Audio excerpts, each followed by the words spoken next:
The news broke with the suddenness of a lightning strike. Political organizer and conservative firebrand Charlie Kirk was gone, murdered in a public space, his final moments unfolding in a way that shocked not just his supporters, but an entire nation.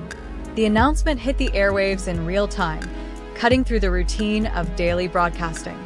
And in a moment that captured the raw, unfiltered shock of tragedy, it was Megyn Kelly, friend, colleague, and one of the most recognizable voices in American media, who learned the fatal outcome live, while on air with her audience. Her reaction was immediate and deeply human, a mixture of disbelief, sorrow, and outrage. What unfolded was not just commentary, but a window into grief itself, grief that belonged to her, to Kirk's family, and to a movement that had leaned on his energy for over a decade. For those watching, it was a scene reminiscent of historic moments when the country lost towering political figures. And in that instant, America was reminded how fragile even its most forceful voices can be. To understand the scale of the loss, one must first understand who Charlie Kirk was. Born in 1993 and raised in the suburbs of Chicago, Kirk's journey into politics did not begin with an Ivy League degree or a traditional path through government. In fact, he never attended college. Instead, he built his reputation from the ground up, launching the organization Turning Point USA at just 18 years old. What began as a fledgling activist group quickly grew into a nationwide movement, with Kirk positioning himself as the bridge between conservative politics and America's youth. By his mid-20s, he was already a household name on the political right, filling auditoriums, dominating social media feeds, and sparking debates on campuses across the country. He was unapologetic, confrontational, and relentless in his message. Young Americans, often assumed to be the natural base of the Democratic Party, could be persuaded to think differently. And under his leadership, millions listened. Kirk's influence was felt most profoundly in the 2016 and 2020 presidential elections, where his aggressive campus tours and digital outreach were credited with mobilizing a new wave of young conservative voters. To supporters, he was not simply an activist. He was a phenomenon, a once-in-a-generation communicator who made politics feel immediate, personal, and urgent. His sudden death, then, was not only a personal tragedy, but a seismic rupture in the movement he helped to define. The moment itself was unlike anything viewers expected to witness. Megyn Kelly, broadcasting live on her SiriusXM program and simulcasting on YouTube, was in the middle of an ordinary discussion when the news came through. At first, the words seemed almost impossible to process. Charlie Kirk's injuries had turned fatal. Within seconds, the tone of her broadcast shifted. Gone was the polished composure of a seasoned anchor.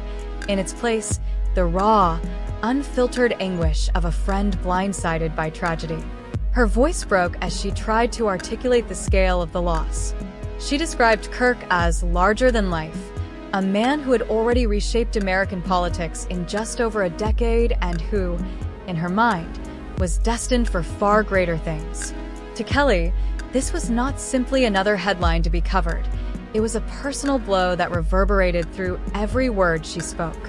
She compared the moment to the assassinations of towering figures in the 1960s, those gut-wrenching events that seemed to pause history itself. For the millions who tuned in, what unfolded was less of a news segment and more of a shared moment of collective shock. Kelly's disbelief mirrored the disbelief of many watching at home. There was no script, no polished statement. It was grief, live and unguarded, playing out before an audience that could only watch in silence. The broadcast became an indelible record of how sudden loss can strip away the distance between public figure and private citizen. In those minutes, Kelly wasn't just a journalist. She was a mourner, grappling in real time with the devastating news that a close friend and influential leader was gone. Beyond the headlines and political narratives, Megyn Kelly's grief carried a weight that was unmistakably personal. Charlie Kirk was not simply a public figure she covered or occasionally interviewed. He was a friend, a collaborator, and someone she expected to share stages with in the weeks ahead. Only a month earlier, Kirk had appeared on her program, engaging in the kind of spirited exchange that showcased both his charisma and his conviction. Plans were already set for Kelly to join him on one of his college tours in Virginia, while Kirk was scheduled to appear alongside her during her own upcoming live shows. That calendar of shared appearances now stood as a haunting reminder of what had been abruptly stolen. Kelly admitted on air that her promotional materials still bore Kirk's image, images she was forced to pull immediately upon hearing the news. The suddenness of his absence, she confessed, left her in a state of denial.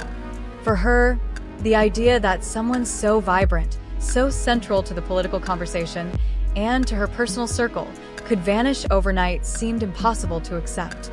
She reflected on the future he would never see, even imagining him as a potential president decades down the line. That vision of promise, now permanently unfinished, underscored the magnitude of the loss. For Kelly, mourning Kirk was not just about politics. It was about losing a friend whose trajectory felt limitless and whose story had ended far too soon. Charlie Kirk's death was not just a personal tragedy for those who knew him. It was a political earthquake for the conservative movement. As Megyn Kelly reminded her audience, Kirk had done what few Republicans before him had even attempted.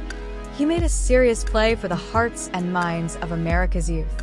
Historically, younger voters leaned overwhelmingly Democratic, drawn to progressive ideals and the cultural dominance of left-leaning voices. But Kirk refused to accept that reality.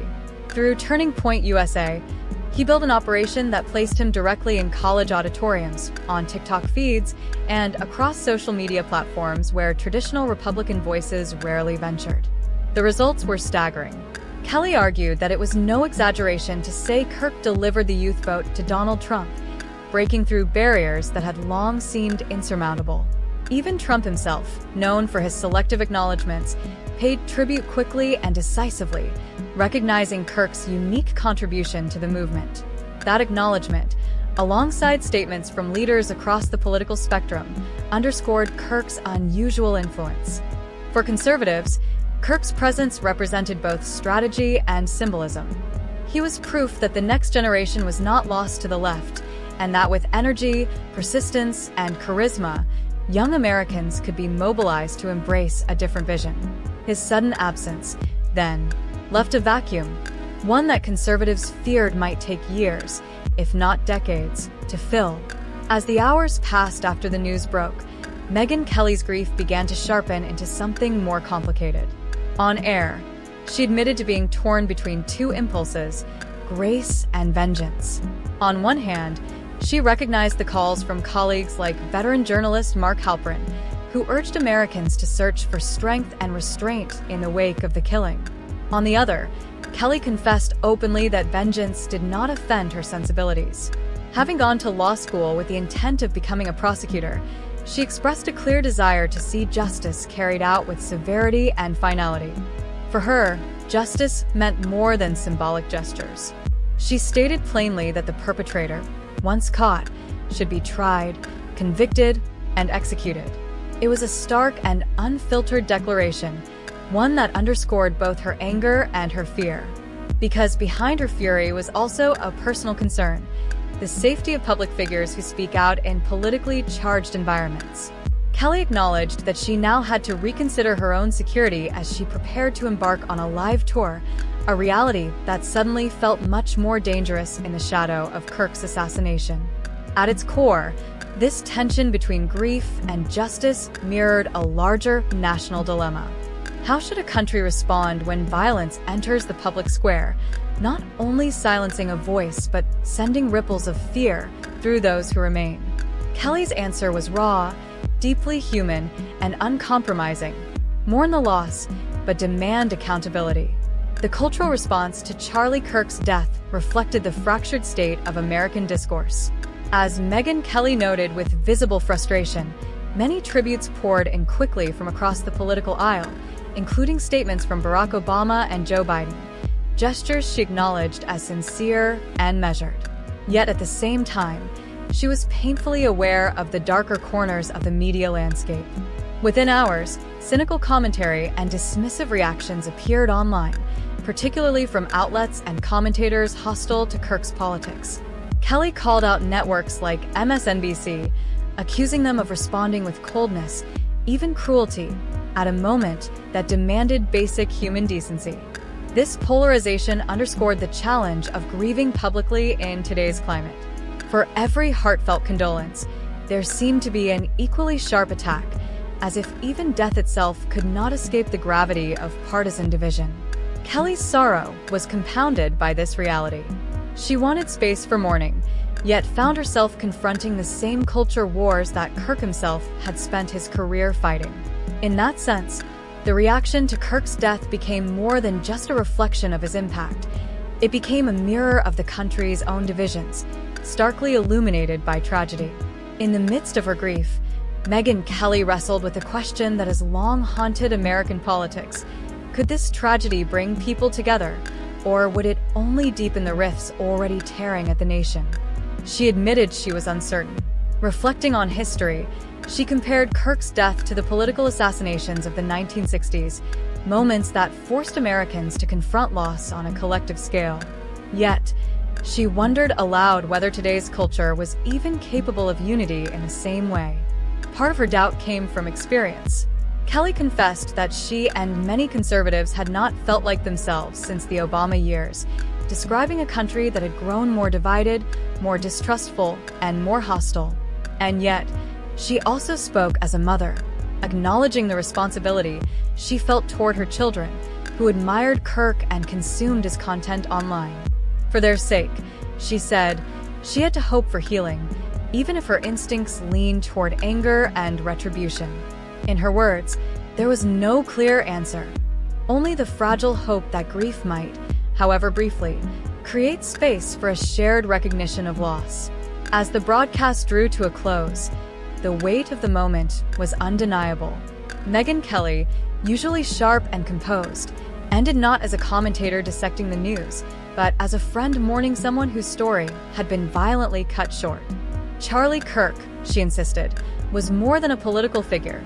He was a symbol of possibility, proof that one individual could ignite change among an entire generation. His rise from a young activist to a national powerhouse stood as a reminder of how swiftly influence could be built and how devastating its loss could be. For Kelly, the final words carried both sorrow and gratitude. Sorrow for the future that would never unfold, those imagined milestones of leadership, even the possibility of a presidency, now gone forever. Gratitude for the indelible mark Kirk had left in just 31 years of life. The legacy of Charlie Kirk, she suggested, would not vanish with his passing. It would persist in the voices he inspired, the students he spoke to, and the movement he helped to shape. And though grief filled the present, the echo of his work would carry forward, shaping the conversations of tomorrow.